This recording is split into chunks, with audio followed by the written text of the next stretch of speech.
हाय, अस्सलाम वालेकुम। कैसे हैं आप लोग? उम्मीद है खैरियत से होंगे। और अभी तक मेरा जो एडवेंचर था कोशो ई बाइक को असेंबल करने का, उसकी वीडियोस आप देख रहे होंगे। बहुत मुश्किल था, लेकिन मुझे बहुत मज़ा आया। तो अब मैं कर रही हूँ एक नया एडवेंचर, और मेरा नया एडवेंचर जो है वो है ड्राइविंग टेस्ट।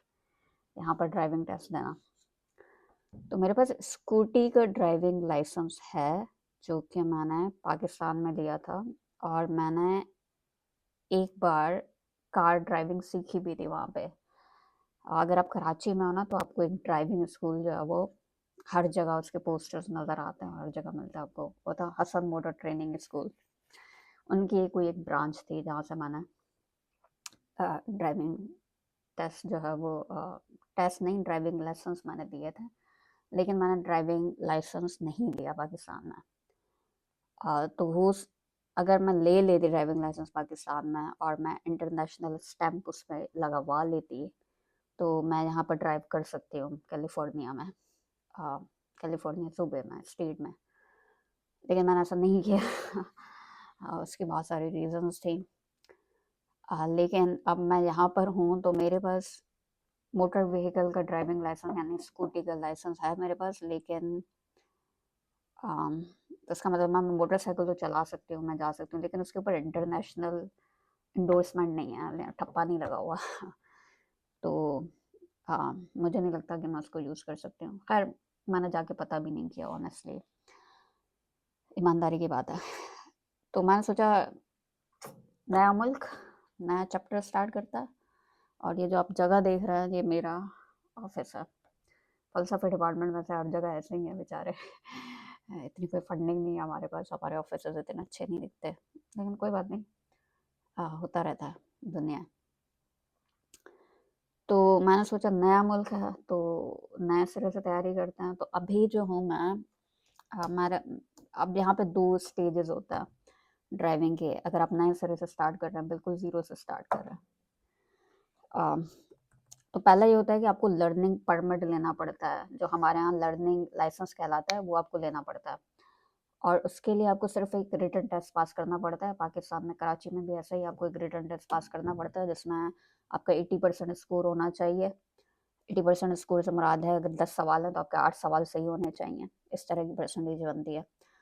तो यहाँ पर भी यही है, पहले मुझे लर्निंग परमिट लेना पड़ेगा, लर्निंग लाइसेंस लेना पड़ेगा, और उसके बाद मैं जो हूँ वो ड्राइव कर सकती हूँ, अगर मेरे साथ कोई और बंदा जिसके पास ड्राइविंग लाइसेंस है, परमिट है, अगर वो मेरे साथ बैठा हो। और वो उसके दौरान फिर मैं गाड़ी चलाना सीख सकती हूँ उस बंदे की मौजूदगी में। और मैंने अपने एक दोस्त से बात की, उसने कहा है कि वो मुझे सिखा देगा। हाँ, ऐसे दोस्त, इस तरह के दोस्त मिलना भी बहुत मुश्किल है, जो आपके ऊपर भरोसा करके आपको गाड़ी में अपनी में बैठाएं और आपको फिर ड्राइविंग भी सिखाएं। तो मैं तो हमेशा कहती हूँ, अच्छे दोस्त जो होते हैं वो बहुत बहुत अहम होते हैं। दोस्तियाँ बहुत अहम होती हैं। तो खैर,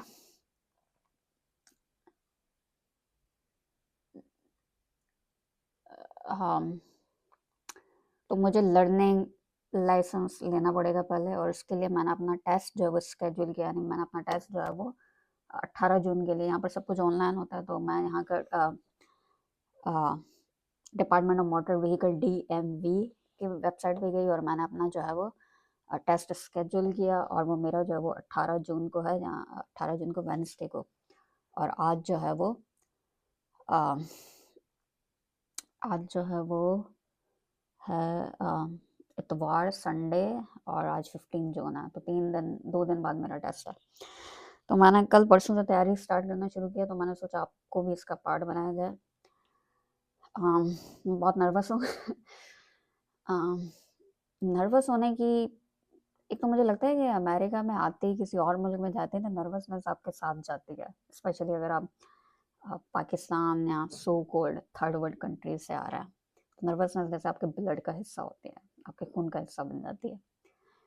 एक तो वो है, लेकिन दूसरा मुझे लगता है मुझे नर्वस नहीं होना चाहिए, क्योंकि अगर मैं नहीं पास कर पाई तो मैं दूसरा अटेम्प्ट ले लूँगी, बस मुझे $45 और देने पड़ेंगे, हर एक टेस्ट के $45 हैं, अटेम्प्ट के $45 हैं।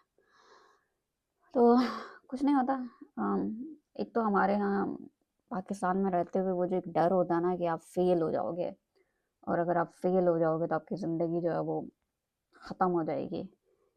अम, वो तो हर जगह होता है, लेकिन पाकिस्तान में आपको लोग ज़्यादा एहसास दिलाते हैं, वो ना शुरू से जैसे ही आप स्कूल में एंटर होते हैं आपको एहसास दिलाना शुरू कर देता है, फेल नहीं होना, फेल नहीं होना, फेल नहीं होना। तो वो एक कंडीशन हुआ हुआ हमने बहुत सारी चीज़ें सीखी हुई हैं, तो इसमें एक बात ये चीज़ से सीखी हुई है कि डर लगना।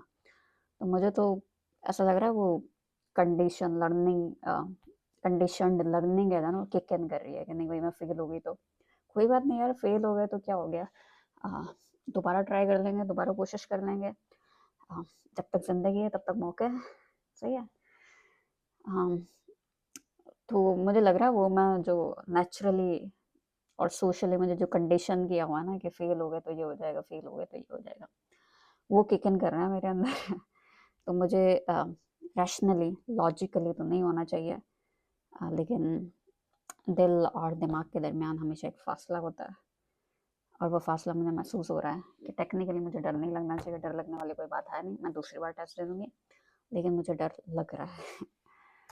तो मैं अपने आप को समझा रही हूँ कि मुझे डर लगना नहीं चाहिए। तो टेस्ट बड़ा सिंपल है, मेरे ख्याल में आधे घंटे का होता है, 30 मिनट्स का, 45 क्वेश्चन होते हैं, 45 क्वेश्चन होते हैं, जिसमें से 38 क्वेश्चन मैंने पास करना है, यानी 83% मैंने लानी है अगर मैंने लर्निंग टेस्ट पास करना है। तो बेस्ट तरीका ये है कि जो सैंपल लर्निंग टेस्ट हैं जो बहुत सारे लोगों ने बनाए हुए हैं, जैसे इसके ऊपर जो है वो बहुत सारे सैंपल लर्निंग टेस्ट हैं, आप वो करते रहें, थोड़ा थोड़ा करके प्रैक्टिस करते रहें और होपफुली हो जाएगा, नहीं भी हुआ तो दूसरा अटैम्प्ट है। ये मैं अपने आप को कन्विंस करने की कोशिश कर रही हूँ कि नर्वस नहीं हो। हाँ, और $45 मैंने वहाँ जाके पे करना है, और मैंने अपना पासपोर्ट जो है वो अपने साथ लेकर जाना है, ताकि वो शनाख्त कर सकें कि मैं कौन हूँ, क्योंकि यहाँ पे वो बहुत ज़रूरी है।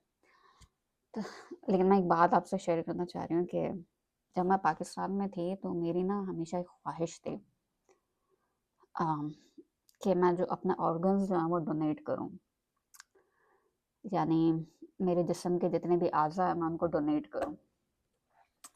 पता नहीं क्यों ऐसे ऐसा मुझे महसूस होता था, ये मेरी चीज़ है, मुझे करनी चाहिए, मुझे महसूस होता है this is the right thing to do, यानी ये एक सही चीज़ है जो मुझे करनी चाहिए। ऐसा होता है ना ज़िंदगी में कई बार, अम, आप किसी मुश्किल मरहले में फँसते हैं, किसी ऐसी सिचुएशन में होते हैं जहाँ आपके पास कोई गाइडलाइन नहीं होती, कोई मैप नहीं होता कि अब मैं इस सिचुएशन में क्या करूँ।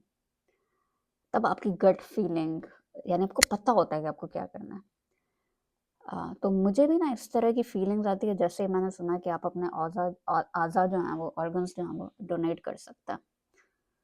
तो मैं सोचा नहीं यार मुझे ये करना है, दिस इज़ माय थिंग, मुझे ये करना है। जैसे मुझे गिटार के मुतालिक मुझे हमेशा ऐसा महसूस होता था, गिटार मेरी चीज़ है, मुझे गिटार सीखना है। वैसे मुझे महसूस होता है बिल्कुल इस चीज़ को लेकर। लेकिन तो पाकिस्तान में मैंने ट्राई किया था कि अगर मैं अपना ऑर्गन्स डोनेट करना चाहूँ, अगर मैं एक्सीडेंट हो जाता है, मैं मर जाती हूँ, कुछ भी इस तरह से, ज़िंदगी है, कोई भरोसा नहीं है। तो तो मैं कैसे कर सकती हूँ? तो मैंने पता किया था SIUT कराची में जो है, वहाँ पर आपके पास फैसिलिटी है, आप जा सकते हैं, आपको कुछ फॉर्म वगैरह ये सब साइन करने पड़ते हैं, इस तरह की चीज़ें। लेकिन वो मुझे कुछ ओवरली कॉम्प्लिकेटेड लग रहा था, तो मैंने ट्राई नहीं किया, या मैं लेज़ी हो गई थी, मैंने ट्राई नहीं किया। तो जब मैं यहाँ पर आई और जब मैं अपना ड्राइविंग टेस्ट जो है वो शेड्यूल करने के लिए आपको एक एप्लीकेशन, ऑनलाइन एप्लीकेशन भरनी पड़ती है। यानी कहीं भी आप कुछ भी करें, आपको अपनी सारी इन्फॉर्मेशन जो है ना वो लोगों को देनी पड़ती है। इवन मोबाइल पे आप ऐप इंस्टॉल करें, आपको उनको बताना पड़ता है आपकी ईमेल आईडी क्या है। तो इस तरह की एक अकाउंट बनाना पड़ा मुझे इनके ऑनलाइन प्लेटफॉर्म पे जाके। तो जब मैंने प्लेटफॉर्म पे अकाउंट बनाया तो उसमें एक सवाल था कि क्या आप अपने कार्ड के ऊपर, मेरे ख्याल में रेड या ब्लू टिक है, डोनर टिक कलर,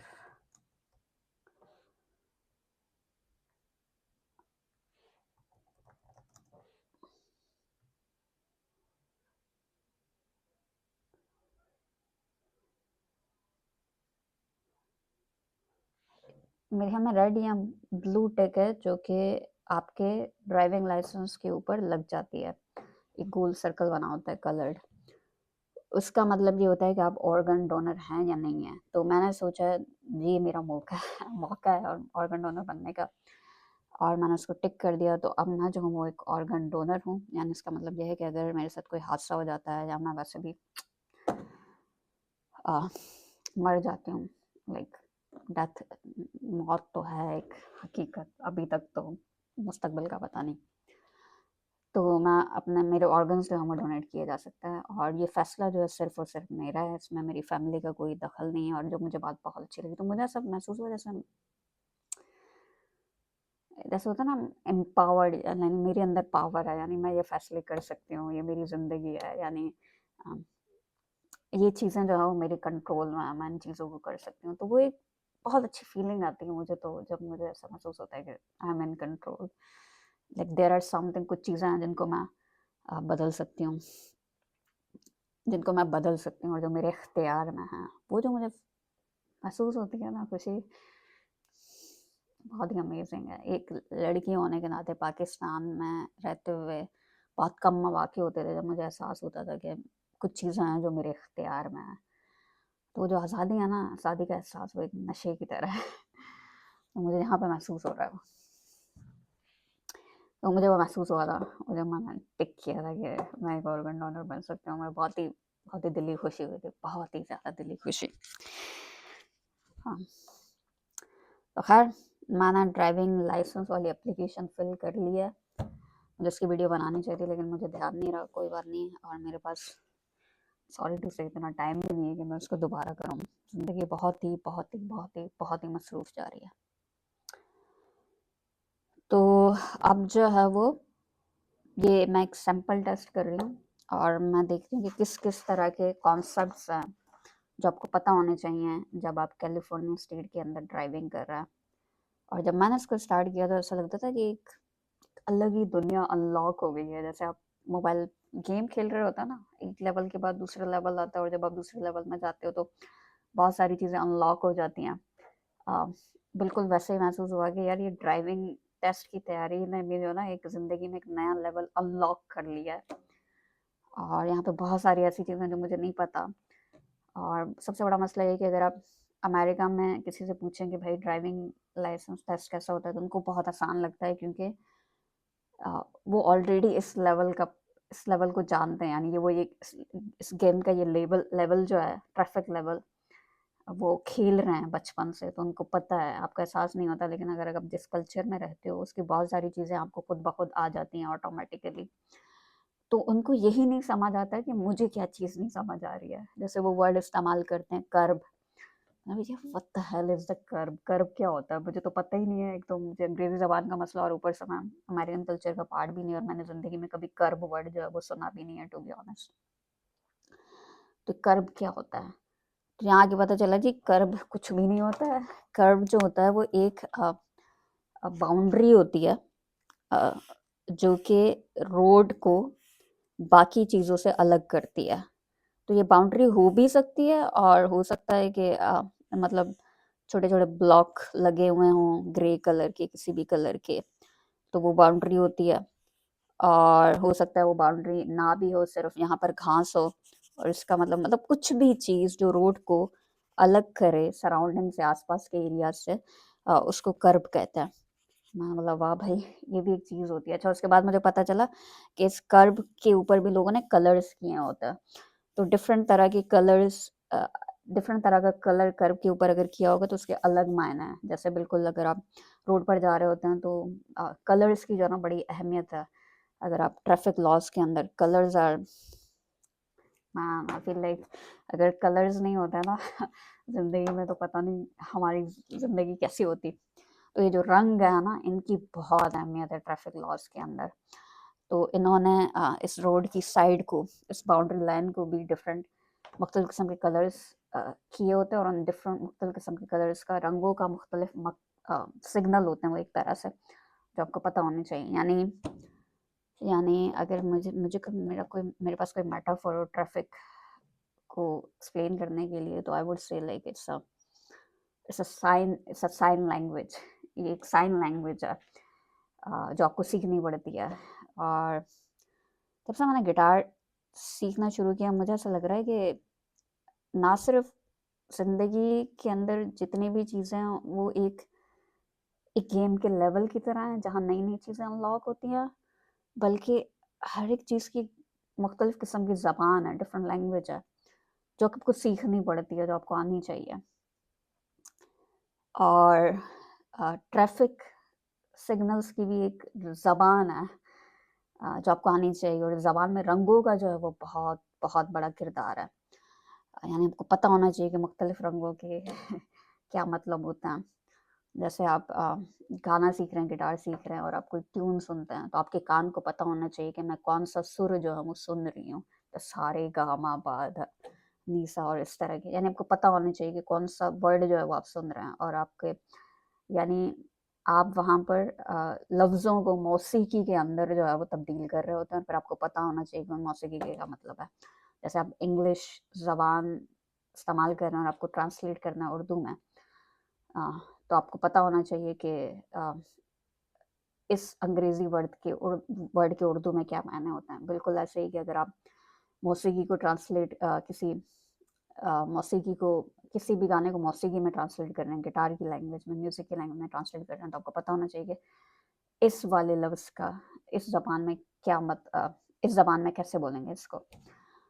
तो बिल्कुल ऐसे ही अगर आप आम ज़बान से ट्रैफ़िक की ज़बान में आ रहे हैं, तो आपको पता होना चाहिए कि जो हम आम ज़बान में स्टॉप कहते हैं, उसकी ट्रैफ़िक की ज़बान में क्या मायने होता है। यानी ट्रैफ़िक लैंग्वेज में स्टॉप आप कैसे कहेंगे। तो उसमें कलर्स का जो है वो, रंगों का जो है बहुत बड़ा किरदार होता है। ये मेरी बहुत सारी बातें हैं, क्योंकि मुझे बातें करने का बहुत शौक है। एक दिन मुझे पूरा यकीन है कि एक दिन मैं जो हूँ वो बहुत अच्छी राइटर बनूँगी। मुझे भरोसा है, क्योंकि मुझे लगता है राइटिंग भी एक ऐसी चीज़ है जो ऑर्गन डोनर की तरह, मुझे पता है कि दिस इज़ माय थिंग, ये मैं कर सकती हूँ। मैंने अभी तक ट्राई नहीं किया है, but I will definitely try it. चलें नहीं, तो ये है लाइक एक जनरल तरह का इंट्रोडक्शन ट्रैफ़िक के बारे में, ड्राइविंग टेस्ट के बारे में। अगली वीडियो में मैं जो हूँ ये ड्राइविंग टेस्ट सैंपल वाला स्टार्ट करूँगी, और डिफरेंट तरह के जो कॉन्सेप्ट्स हैं जो आ रहे हैं, मैं कोशिश करूँगी कि उसको समझाऊँ और आप उसको समझ सकें। चलें।